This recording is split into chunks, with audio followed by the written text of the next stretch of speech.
ফখরুল সাহেবের মুখে অন্তত আসে, তাইলে যেটা করা উচিত তার বাবার কবর থেকে উঠে বিচার করানো উচিত। আর একবার যদি এটা এত দূর নাই গেলাম, তাইলে অন্তত ফখরুল সাহেব তার বাবার পক্ষ হইয়া সংসদ অন্তত একটু মাফ চাওয়া উচিত, যে আমার বাবার পক্ষ হইয়া আমি একটু মাফ চাই, আমার বাবা যে রাজাকার ছিল এটার জন্য মাফ চাই। এই ফখরুল সাহেব যে 24-এর আন্দোলন অস্বীকার করলেন না, এটার সাথে আমাদের কোনো সম্পর্ক নেই, অথচ সবটা অর্জন, এই সবটা সুবিধা ফখরুল সাহেব ভোগ করতেছে, অথচ তিনি বলছেন এটার সাথে আমার সম্পর্ক নেই। এইটার জন্য তো, এই বেমানির জন্য তো জাতির কাছে ক্ষমা চাওয়া দরকার। কারণ সিরাজগঞ্জের উল্লাপাড়ার সংসদ সদস্য মাওলানা রফিউল ইসলাম খান আজকে একটা মন্তব্য করেছেন সংসদে, যে আমাদের স্বরাষ্ট্রমন্ত্রী সব ব্যাপারে অভিজ্ঞ, শুধুমাত্র আইন শৃঙ্খলা নিয়ন্ত্রণের ব্যাপারটা ছাড়া আর সব ব্যাপারে অভিজ্ঞ। মানে বেদরকারি যত কথা আছে সব আলোচনা সেখানে হয়, কোনটা দরকারি এটা নিয়ে ওখানে আলোচনা হয় না। মানে আমরা যারা ঢাকায় আছি মানে অতিষ্ঠ হয়ে যাচ্ছে, অতিষ্ঠ। তাইলে কোন কোন এলাকায় তার চাইতেও বেশি খোঁজ খবর নিয়ে, যেটা আমরা জেনেছি। এখন বাংলাদেশে এখনো পর্যন্ত সেই পর্যায়ে পৌঁছায় নাই, এটা অসম্ভব না যদিও, সেই পর্যন্ত পৌঁছায় না যে আমরা আশা করব না একেবারে নিরবিচ্ছিন্ন আমরা পেয়ে যাব আগামীকালকেই, এটা হয়তো আমরা আশা করি না বা করবো না, কিন্তু এত ডিস্টার্ব, এত সমস্যা, এটাও আমরা আশা করি না। এজন্য এটার থেকে মুক্তির বিষয়ে আমাদের জরুরি পদক্ষেপ নেওয়া দরকার। মানুষ যথেষ্ট পরিমাণে কষ্টে আছে, মানুষ, এদেশের মানুষ একেবারে নিরেট আওয়ামী লীগ করে, নিরেট বিএনপি করে, একেবারে জীবন দিয়ে দিবে, সেটার সংখ্যা কিন্তু অনেক বেশি না। এই লোকগুলাই কিন্তু অবস্থার পরিবর্তন হইলে আওয়ামী লীগ হয়ে যায়, অবস্থার পরিবর্তন হলে বিএনপি হয়ে যায়। এই আওয়ামী লীগের কোটি কোটি কর্মী এখন কোথায় ভাই, কোথায়? আপনি কি মনে করেন তারা চেষ্টা কম করতে, বিভিন্ন ভাবে বিভিন্ন জায়গায় মিছিল মিটিং করাবার জন্য টাকা পয়সা কম ঢালছে? গোটা দেশের সব টাকাই তো তাদের হাতে, কিন্তু পারে নাই, এখন সে আলোকে পারে নাই, সে অর্থে পারে নাই। যেগুলা করছে এগুলা কোনো বিষয় না, পুলিশ তো এখনো তাদের হাতে। এগুলা নিয়ে আইন শৃঙ্খলা বাহিনী শক্ত থাকলে একটাও করাইতে পারবে না মিছিল, একটাও হবে না। তাহলে কোথায়? এখান থেকে শিক্ষা নেওয়া দরকার। যারা সংসদে অহংকার দেখায় কথা বলেন, মনে করেন যে আমরা তো 200-র উপরে সিট পাইছি মানে আমরা বিশাল কিছু মহারাজ হয়ে গেছি, এটা মনে করবার কোনো কারণ নাই। জনগণ কোনটা চায়, যেমন আদিন নিয়ে যে রাজনীতিটা করবে, মন্ত্রী সাহেব তো নির্বাচনের আগে বলছে নির্বাচনটা হইতে দেন, তারপরে বুঝবে জনগণ আমি কত বড় জাউরার জাউরা। এই সব তো আমার মুখে আসে না, কিন্তু তার কথাটা আমি বললাম আর কি, এটা তার মুখে বলছে, সে তার নিজের নিজে জাউরা বলছে, আমি বলিনি। এটা বলার মতো রুচি আমার নাই, বা আমি একবারে মানে বাস্তবিক অর্থেও যদি এরকম কেউ হয়, এত নেগেটিভ শব্দ বলার মতো রুচি আমার নাই। তো সে তার নিজের যেহেতু নিজে বলছে, সেটা আমি বললাম আর কি। তোর জাউরামি তো সে দেখায়া দিল, হাজার হাজার মানুষ কাঁদে, লাখো লাখো মানুষ এটার বিপক্ষে কথা বলতেছে, বিএনপির ইজ্জত নষ্ট হয়ে যাচ্ছে, দেশের মানুষ। এরপরে এইটাকে কেন্দ্র করে আরো কয়েকটা লোক মারাও গেল, শুধুমাত্র আগে যে 6-7 জন মারা গেছে তা তো না। এই যে এর পরে যারা এখান থেকে ডায়ালিসিস করতে পারলো না বা বিভিন্ন সমস্যাগ্রস্ত, এখানেও তো আরো 2-1 জন লোক মারা গেছে, ওইটা কি জীবন না? আর এই আলোকে যদি আপনারা বিচার করতে যান, বাংলাদেশের একটা মেডিকেল কলেজও টিকবে না, বিশেষ করে সরকারি মেডিকেল গুলো একটাও টিকবে না। আপনি অসুস্থ হয়েছেন, মাথা ব্যথা, আপনি মাথা কেটে ফেলে দিতেন, এটা কোন জাতের ফাজলামি রে ভাই? এটা কোন জাতের ফাজলামি? এভাবে এগুলা করলে বিএনপির যে জোয়ার, কেমনে কেমনে এই জোয়ার হয়েছে এটা আমরা বুঝি, আমরা ইঞ্জিনিয়ারিং নিজের চোখের সামনে দেখছি। এটা বোঝার জন্য আমাদের ডক্টর হওয়ার দরকার ছিল না, আমরা নিজের চোখের সামনেই তাদের ইঞ্জিনিয়ারিং দেখছি। হয়তো সেখানে কিছু বলার ছিল না, করার ছিল না, যাই হোক, দিন শেষে আমরা সমর্থন করি না, ঠিক আছে, একটা সরকার ভালো চালাক, একটা সরকার যেন 5 বছর কন্টিনিউ করে, আমরা কিন্তু এটা চাই। কিন্তু যদি তারা মনে করে যে না আমরা অনেক কিছু হয়ে গেছি, আর যদি মনে করে না জামাত ইসলাম তো গৃহপালিত বিরোধী দল, তেমন কোনো অসুবিধা নাই, এটা যদি মনে করে, তাহলে চরম ভুল করবে, চরম ভুল করবে। এখনো পর্যন্ত শেখ হাসিনা সহ আওয়ামী লীগের নেতারা বারবার করে অনলাইন তাদের মিটিং এ বলতেছে আমরা কিন্তু বিএনপি আমাদের তারাই নেই, তারাইছে জামাত ইসলাম।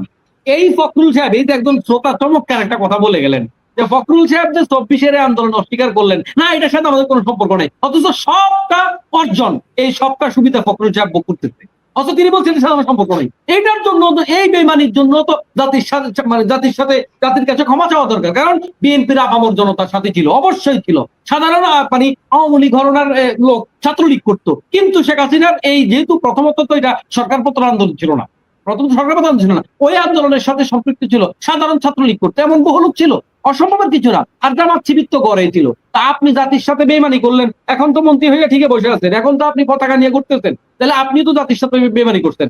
আর 71 যদি ফখরুল সাহেবের মুখে অন্তত আসে, তাইলে যেটা করা উচিত তার বাবার কবর থেকে ওটা বিচার করানো উচিত। আর একবার যদি এটা এত দূর নাই গেলাম, তাহলে অন্তত ফখরুল সাহেব তার বাবার পক্ষ হইয়া সংসদ অন্তত একটু মাফ চাওয়া উচিত, যে আমার বাবার পক্ষ হইয়া আমি একটু মাফ চাই, আমার বাবা যে রাজাকার ছিল এটার জন্য মাফ চাই। এই আজে বাজে রাজনীতিগুলা আমাদের বন্ধ করা দরকার। আমি বলবো, আচ্ছা বলেন তো দেখি, বাংলাদেশের এই রাজাকার আর মুক্তিযোদ্ধার এই যে খেলাটা চলতেছে, জামাত ইসলাম কোন অর্থে রাজাকার ছিল? ওই যে একজন একটু আগে জ্ঞান দিয়া গেল না, একটু আগে জ্ঞান দিয়া গেছে। শোনেন, স্বাধীনতার যুদ্ধে জামাত ইসলাম এই যুদ্ধের পক্ষে কেন ছিল না? জামাত ইসলাম কেন ছিল না? লতিফ সিদ্দিকের মতো লোক কদিন আগে কিন্তু এই কথা বলে গেছে, যে যখন আওয়ামী লীগ ক্ষমতায় ছিল, তার মানে তো প্রথম দিকে লতিফ সিদ্দিকের মতন এই কথা বলতে, যে জামাত ইসলাম 71 সালে যেটা বুঝছে, যদি আমি বুঝতাম তাহলে যুদ্ধ করতাম না। লতিফ সিদ্দিকের এই বক্তব্য বাংলাদেশের বহু মুক্তিযোদ্ধা লতিফ সিদ্দিকের এই বক্তব্য দিয়েছে। কেন বক্তব্য দিয়েছে? এটার কারণ হলো এই, তারা যখন দেখেছে পাকিস্তানিরা আমাদের উপর যে জুলুম করেছে, আমরা তার চেয়ে বড় জুলুমে পড়ে গেছি। এই যে কি বলে যে পিনাকিদা গত কদিন আগে দেখলাম একটা জরিপ তুলে এনেছেন বহু আগে, যে 1971 সালের আগে পূর্ব পাকিস্তানের আয়কর মানে বার্ষিক যে কর, এটা কত ছিল আর পশ্চিম পাকিস্তানের কত ছিল, এবং বাজেটে পূর্ব পাকিস্তানের জন্য বাজেট ছিল কত, পশ্চিম পাকিস্তানের জন্য বাজেট ছিল কত। আমি সংখ্যাটা ঠিক মনে নাই, কিন্তু আমি মূল কথাটা বলি। দেখুন, তখন পূর্ব পাকিস্তানের কর ছিল কম, পশ্চিম পাকিস্তান থেকে আয় কর ছিল বেশি, মানে আয়টা বেশি ছিল, রাষ্ট্রীয় আয়। কিন্তু বাজেটের মধ্যে পূর্ব পাকিস্তানের জন্য ছিল বেশি বরাদ্দ, পশ্চিম পাকিস্তানের জন্য ছিল কম বরাদ্দ। তিনি প্রমাণ করে দেখিয়ে গেছেন। অথচ আপনি একটা হাইপ উঠাই দিচ্ছেন, না ওরাই করতে পারতো না, দেখতে পারতো না। আরে ভাই, তখনকার অর্থনীতি তো বর্তমান অবস্থার মতো ছিল না। সবচেয়ে বড় কথা হচ্ছে, জামাত ইসলামী বুঝেছে এখানে ভারতের টার্গেটটা হলো এত বড় একটা মুসলিম কমিউনিটি, এটাকে যদি আমরা ভেঙে দিতে পারি, তাহলে আজীবনের জন্য আমাদের রাস্তা ফরওয়ার্ড হয়ে যাবে, আজীবনের জন্য আমাদের রাস্তা পরিষ্কার হয়ে যাবে। এটাই ছিল ভারতের মূল উদ্দেশ্য, যে এই এত বড় পাকিস্তানকে ভেঙে দাও, এদের কোমর ভেঙে দিতে পারলে এটা সুবিধা হয়ে যাবে। আচ্ছা আপনি বলেন, পূর্ব পাকিস্তান যদি আমাদেরকে অর্থনৈতিকভাবে ঠকিয়ে থাকে, আমি একটু একটা প্রমাণ দিলাম, যদি এরপরও তর্কের খাতিরে ধরেন এরা চাকরি বাকরি বিভিন্ন কাজে আমাদের ঠকিয়েছে, জুলুম করেছে, আপনি যদি বলেন আচ্ছা আমাদের এই সরকারগুলা কি ঠকায় নাই? মরহুম বেগম খালেদা জিয়া মরহুমা, আল্লাহ তাকে জান্নাতবাসী করুক, তার আমলে কি তার আসনে বাজেট বেশি দেয় নাই? তার এলাকাগুলোতে বাজেট বেশি দেয় নাই? শেখ হাসিনা কি তার কি বলে যে তার বাপের দেশে বাজেট বেশি দেয় নাই? যেই সময় যিনি ক্ষমতায় থাকে তিনি কি তার সুবিধা মতো আসনগুলোতে বাজেট বেশি দেয় না? এটা বাকিদের উপর জুলুম হয় না? এখন যারা ক্ষমতা আছে, ছোট ছোট অনেকগুলো বরাদ্দ, যে বরাদ্দগুলো বিএনপির এমপিদের কি বলে যে আসনে দিয়েছে, কিন্তু বিরোধী দলীয় আসনগুলোতে সেই বরাদ্দগুলো দেয়নি। এগুলো নিয়ে সংসদে কথাও তো হয়েছে। এরপরে আপনি খেয়াল করেন, মানে এই উন্নয়ন বরাদ্দ থেকে শুরু করে যে কোনো বরাদ্দ, এই ব্যাপারগুলোতে বা প্রধানমন্ত্রীর তহবিল থেকে বিশেষ বরাদ্দ, যে প্রত্যেকে এই যে গত ঈদ গেল, ঈদ কেন্দ্রিক বিভিন্ন বরাদ্দগুলো, যে 10 লাখ 5 লাখ করে এরকম যে বরাদ্দগুলো আছে, আপনি দেখেন অনেকগুলা বরাদ্দই কিন্তু বিরোধী দলের জন্য দেওয়া হয় নাই। এখন যদি আপনি বলেন এটার কথা, তাইলে এখন বৈষম্য কেন হচ্ছে? স্বাধীনতার পরে বৈষম্য কেন হচ্ছে? অতএব পাকিস্তানিরা পূর্ব পাকিস্তানে কতদূর জুলুম করতো না করতো, এটার চাইতে বড় ব্যাপার হচ্ছে এই, মূলত এইটাকে ভাগ করে দিতে হবে। এইটাকে ভাগ করে দিলে ভারতের জন্য রাস্তা পরিষ্কার হয়ে যায়, এটাই হচ্ছে আসল কথা। অথচ যারা একটু দেশ বিদেশ ঘুরেন তারা জানেন, এখনো পর্যন্ত আপনি যদি পাকিস্তানিদের কাছে গিয়ে বলেন যে ভাই আমি বাংলাদেশি, এ বলবে যে আপনি আমার আপন ভাই, আপনি আমার দেশের লোক। কিন্তু আপনি সেম কথাটা আপনি বিদেশে বিপদে পড়েছেন, একজন ভারতীয়র কাছে গিয়া দেখেন, এরা মানুষই না, এরা মানে আমি এভারেজ গোটা জনগোষ্ঠী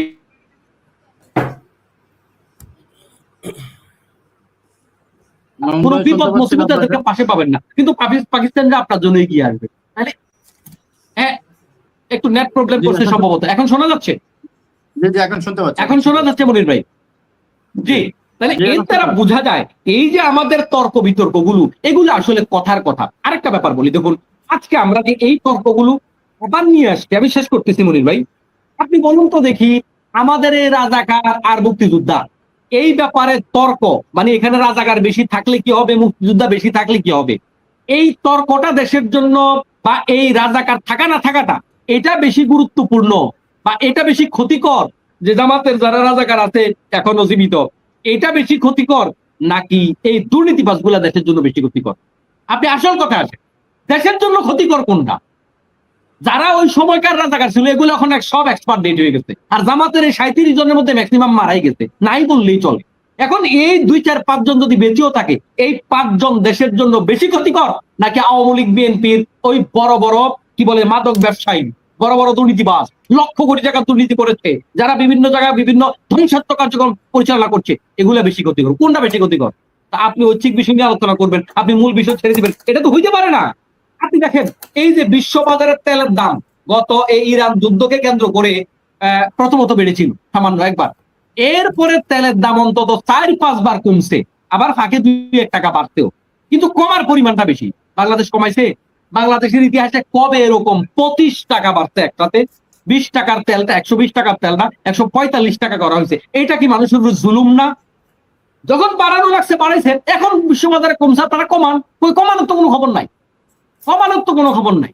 মানুষের জীবনকে তেজপাতা করে দিয়ে আপনারা এখন মুক্তিযোদ্ধার রাজাকার নিয়ে তর্ক করতে আসছেন, এগুলা দেশকে পিছিয়ে দেওয়া। আমি মাননীয় প্রধানমন্ত্রীকে ধন্যবাদ দিতে চাই। আজকে তিনি একটা কথা বলেছেন যে আমরা বর্তমান এবং অতীত নিয়ে বেশি আলোচনা করতেছি, ভবিষ্যৎ নিয়ে বেশি আলোচনা হওয়া দরকার। মানুষ ভবিষ্যতের আলোচনা শুনতে চায়। আমি মাননীয় প্রধানমন্ত্রীকে একেবারে অন্তর থেকে ধন্যবাদ জানাই। এটা বিএনপির নেতারা যেন অন্তত বুঝে, কারণ জামাতের নেতারা এটা বুঝে এবং জামাতের নেতারা এই তর্ক এড়িয়ে যেতে চায় যে না ভাই আমরা উন্নয়ন চাই, আমরা দেশকে এগিয়ে নিতে চাই, পিছনের পুরাতন বস্তা পচা রাজনীতি আমরা আর করতে চাই না। ঠিক বিএনপির কাছে বিএনপির মাননীয় প্রধানমন্ত্রী আজকে যেটা বলছে, বাকিদেরকে অনুরোধ করবো